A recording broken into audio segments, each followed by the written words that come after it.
Alright. It's good to be back, boys. Had a week off. Week off the markets in general, actually. Didn't get to check the markets too much. Was on holidays over there in old Fiji land. It was quite nice. It's good to actually have a break. It wasn't the worst sort of break week I could have chosen either. You know, I was worried that there was going to be more continuation from Trump. That thing settled down. I think mainly because Trump was outside and outside the US, and had something else to focus on in terms of his geopolitical sort of stances rather than his local domestic politics, which is still lacking a smoking gun to say. It doesn't really have that follow through just yet. Now there's another headline there, his son-in-law and stuff, but that's just still, it's nothing really crazy going on just yet. Nothing that could get him into a lot of trouble. No, lying to the public sort of thing that he has to have done, knowingly lie to the public sort of thing. So at the moment, what you're seeing is a bit of range trading. There is some movement going on a little bit in some of these majors. I'll go over what's broadly happening, and this is mainly what I can see from, did take a week off and then come back and then had a look at this now. Aussie dollar did have a brief test on the US dollar weakness all the way up to 75 a couple of times, 75.20 area, sort of failed. Has come back down with a bit of strong US data on Friday. Also, just generally, the market's been pretty keen to sell Aussie on rallies. It's the weakest, or one of the weakest of the commodity currencies. CAD is weak when oil's weak, but oil's also been a little bit stronger as well. More stable anyway. So Aussie's been hit hard, and it's been hit hard on its crosses as well. So if you're looking at the cross, which is I think the most interesting to me, is the Aussie Kiwi cross. So we watched this pretty closely, and it broke higher. Tested 110, failed again on a bit of weak New Zealand RBNZ again, and then it's rolled over, and the Kiwi dollar's outperforming the Aussie. It's holding above 70 now after testing those 68.30 levels. This is RBNZ. Remember that day, and then it started to rally. We actually bought some here. Didn't really hold it though long enough. It was a bit of a slow grind higher. But stock markets had a nice rebound, didn't they? So stocks rebounded off that selling from Trump. And what that's done is sort of taken that risk premium out that was there. And with this sort of rally back up to fresh highs, actually, the thing which to me is taking a week off is most surprising is that dollar yen hasn't been able to sustain its sort of recovery as well, and hasn't really. It seems to be lagging the risk on sort of feel. Now that if stability returns to the market, I think dollar yen has a bit of potential to play catch up and to start to rally again. And I think people would be happy to buy it into sort of decent NFP Fed announcement sort of cycle in the next 2 weeks. So I don't mind the dollar yen back towards around 113. I don't think we can get all the way to 114, but next 150 pips higher seems to me the way to go in the next couple of weeks, as long as Trump doesn't get back into the headlines again. It looks like it's underpriced at the moment, and it's finding pretty solid support underneath 111, and the sort of risk reward trade here is to buy with your stop just at say 110.80. That's a trade I'll be looking at today. Now the other big trade that I did before I left, and we talked about a lot, was long euro. Now that's played out a little bit in the short term. There is that big meeting, ECB meeting next week, but in the short term, if the US dollar is going to be stable to top to strong, perhaps it will now search for downside, right? So it's found pretty solid resistance above 112, and the highs are starting to get lower, and that to me suggests a deeper pullback. That sort of pattern here doesn't encourage me for to buy this dip. I'll let this sort of go through and play out. I'm still looking to buy, but I'm looking to buy closer to 110. So I'll pull back towards 110 would be ideal here. I'm not sure how we're going to get down there.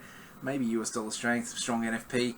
Regardless of the case, though, the story behind the euro rally hasn't changed. It's a little dangerous because it really relies upon a sort of continuation of the tapering story, and that has to be fed via the ECB and the ECB meeting next week, and has to be what the market's looking for. Or there'll be disappointment. We'll go back below 110. Doesn't mean that trade won't work out long term. It's just the timing of it, right? The tapering might not be coming as quickly as everyone expected. Therefore, we're looking at delaying our buying the euro. But definitely, I'll be looking to buy it in dip towards 110. I think that level should hold a test if we do get a deeper pullback here.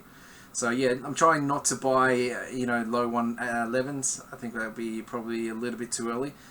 Same sort of situation with dollar yen, right? I want to be long dollar yen on a break above 112 if that was to happen this week. It's an NFP week, so NFP is going to be the main highlight later. But during the week, we get a lot of PMIs, and that PMI data has been very strong for Europe, has been very strong globally, actually, UK as well. So that could provide a little bit of support for risk and allow the euro yen, pound yen, dollar yen sort of rallies to continue. Pound's got its own political risk in the sense that the big rally was spurred by May giving that announcement of a snap election, right, to gain more votes because she had the big lead in the polls. Now that sort of pullback levels is being tested. I think we can go lower in the uncertainty here as we go towards that, as she's losing her lead. Perhaps it's not the clear win that she was looking for, and there's no need to buy early, right? I mean, it's I'll be tempted to buy at 126. I would love to buy below 127. I think it's good risk reward in the event that she wins and everything's fine and she has comfortable increasing her majority, blah blah blah, and the mandate. Just in the short term, the uncertainty is probably too much to consider buying here and thinking it's over the sell-off. I think the polls could tighten even more, and that would lead to more pound selling, and not really like sustainable selling, just a little bit of uncertainty selling. Market hates uncertainty, and really the sellers can be opportunistic on that and sort of push it lower. And the market's a little long on the pound, so there could be that going on for it too.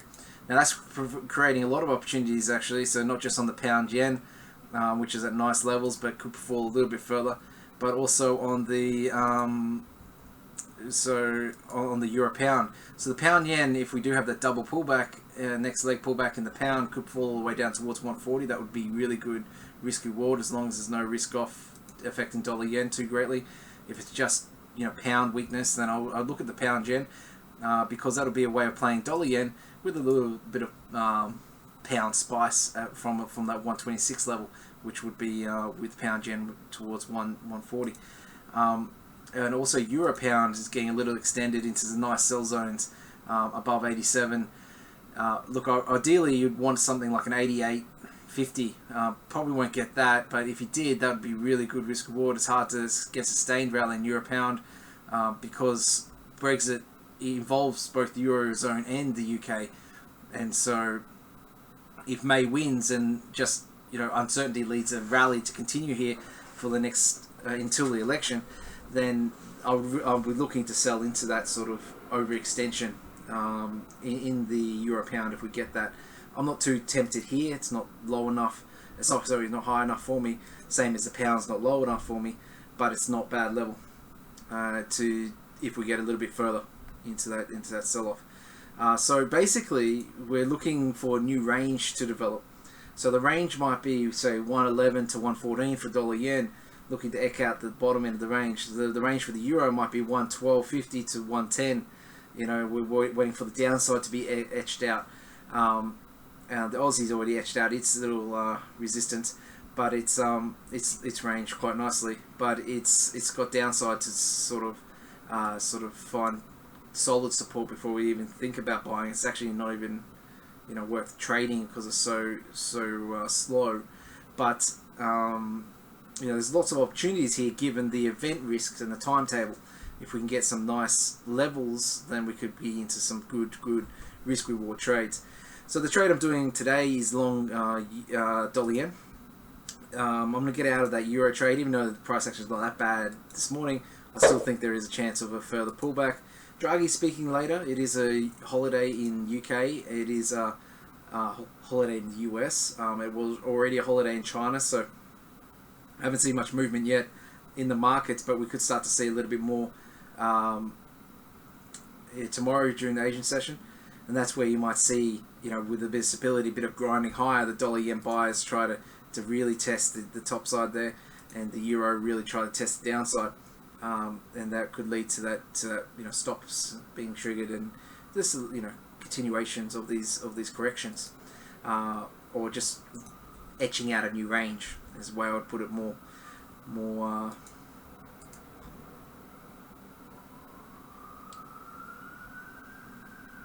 truthfully. Pretty surprising that stocks went straight back to fresh highs. Let's have a look at US yields, because that 2.3 on the US 10-year is important for the dollar yen. Perhaps it's underperforming, and that's the reason why it is not straight back above that. So even though stocks have rallied, you haven't seen that push higher too much with the yields. So there's a lot of room here for the yields to move. A lot of movement potentially coming with as we get closer to the Fed as well. So the market likes to rally before the Fed, and then probably sell off afterwards as they raise rates with a bit of caution, or there might be even a little chance of them pausing at this next meeting on June 14th. So that's where the dollar yen's underperforming. It's the yields haven't really bounced back yet. Makes a bit more sense now.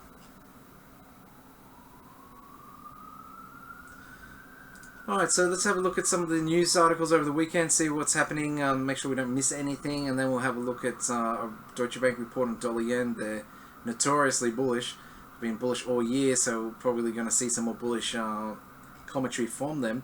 And we'll also have a look at some of the outlook there for the Aussie Kiwi, given the schedule from Westpac.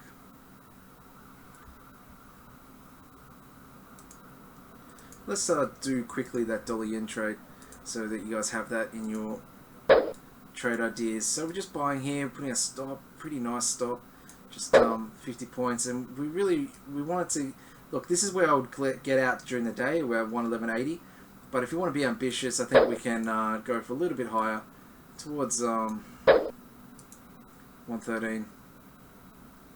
Should be able to get up there. 112.90, say. Let's do 112.90 as our take profit.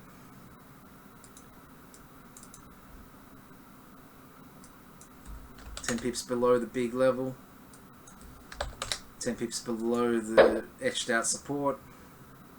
Looks okay to me, risk reward wise, on that with the NFP and US Fed double. Now, if we're making money into the NFP, we might close it out just to avoid that risk. NFP has been pretty stable, though, pretty strong in recent times.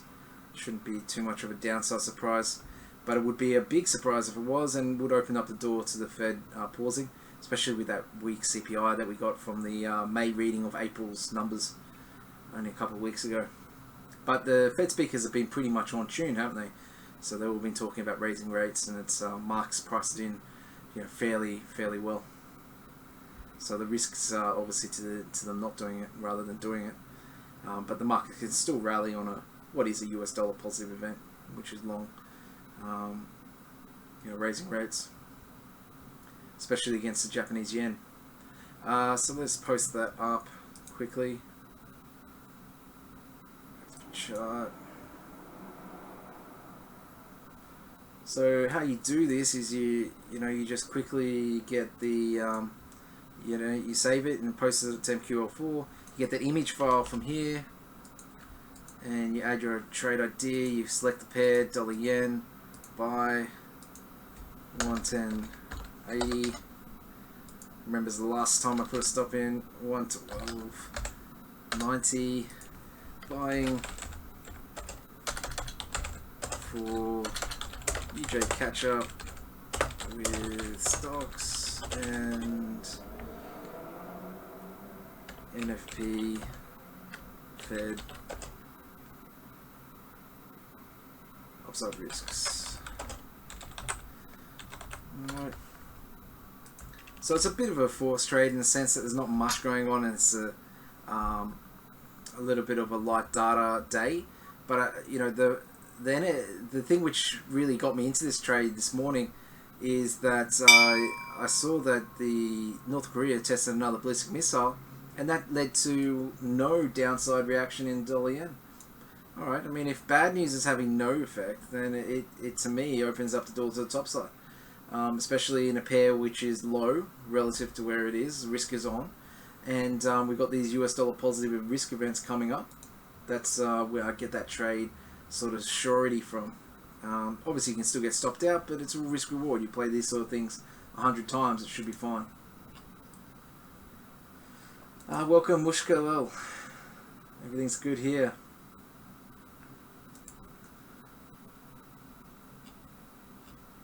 Got a bit more energy back, boys. Let's try and make some money this month. Got to pay the bills. So what we're doing, we're going to have a look at some of the overnight news. Yeah, so North Korea fired a short-range Scud missile.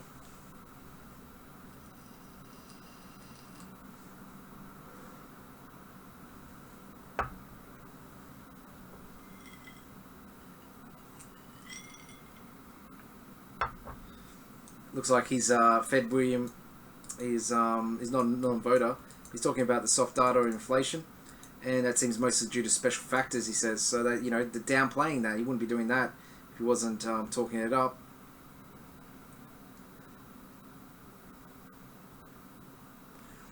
Trump was a little bit, you know, dismissive of Europe. You saw that come through, and the headlines wasn't really FX related though. The UK polls definitely showed the continuation of that tightening in the race, which is sort of leading to the pound being under pressure on dips. Not any continuation of that trend though. You know, the numbers averages still like 8 or 9 points ahead, so that's pretty much clear win for May. But yeah, nothing. If it got even tighter, then, you know, you lead to a second level sell-off, but you're seeing a little bounce here in the pound after that big sell-off on Friday. But that you know, I don't know if we can assume that that's over, right? I think that's a dangerous little bounce here, and we could easily roll over to downside here. I think the seller's got the upper hand for the short term anyway.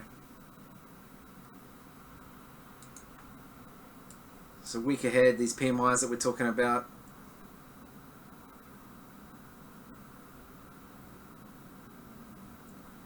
Pound PMI, US PMIs.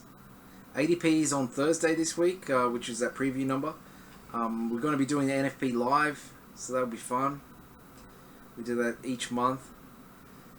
Depending on where the market is going into that event is how we're going to play it, but obviously usually we play dollar yen as the cleanest way of playing NFP. Now dollar yen, in terms of Deutsche Bank's little rant on it, they remain bullish on dollar yen. I think it'll raise to over 115 in the medium term. Still no decisive stories, yada yada. Hard to identify factors are going to make the dollar yen move substantially.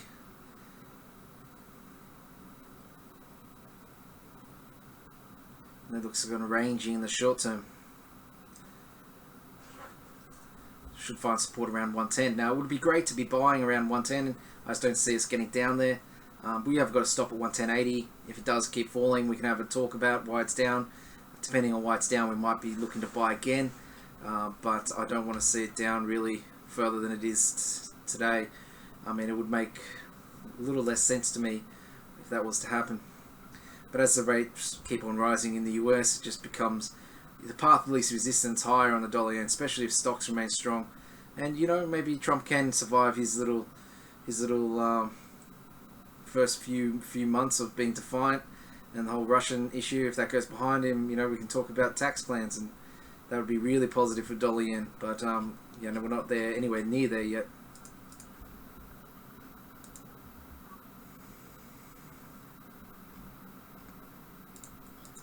So the Aussie Kiwi.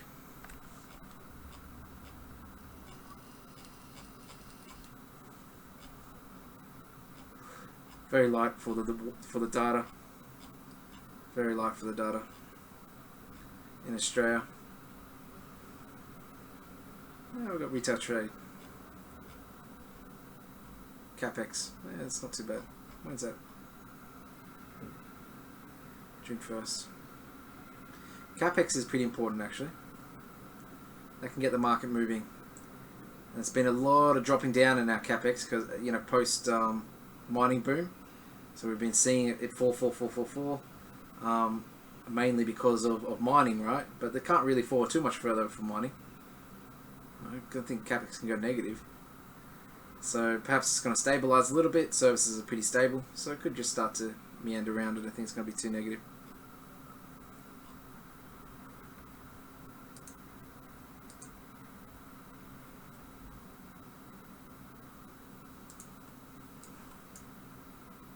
So it's on Thursday, huh? Won't be streaming Thursday. I'll take Thursday off if I'm going to stream on Friday. Thursday will be interesting though, given it's ADP as well. This is Morgan Stanley FX Pulse. Haven't read that for a while. It's good to every now and again to read a little bit different things. No real reason other than I just read a lot of reports, so you know, just sometimes just don't get to read everything. And it's never really caught me as a that, you know, where you get information from something and you're like, oh, okay, yeah. And others are like, oh, that's just regurgitating what you've read 100 times. So that little bit of insight, right, that little bit of extra, oh, that's interesting, sort of, you know, news is what I like in reports, and some just are pretty much that basic sort of thing.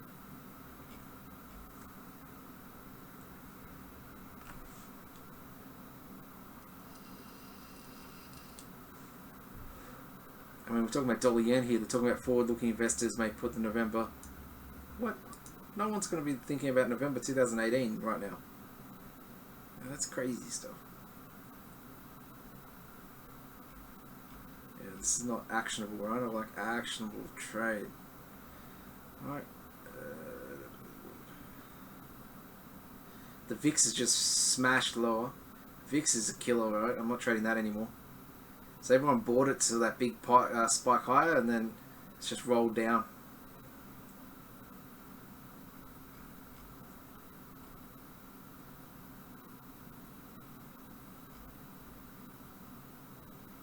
Okay, there's bullish on dollar yen. Why euro setbacks? Okay, yeah, I like that. I like that.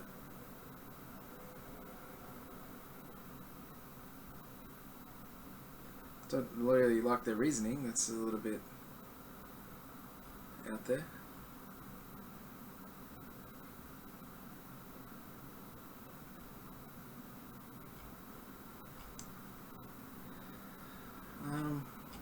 Yeah, so I mean, look, it's one of those weeks where I think you sort of just have to take those opportunities that you get.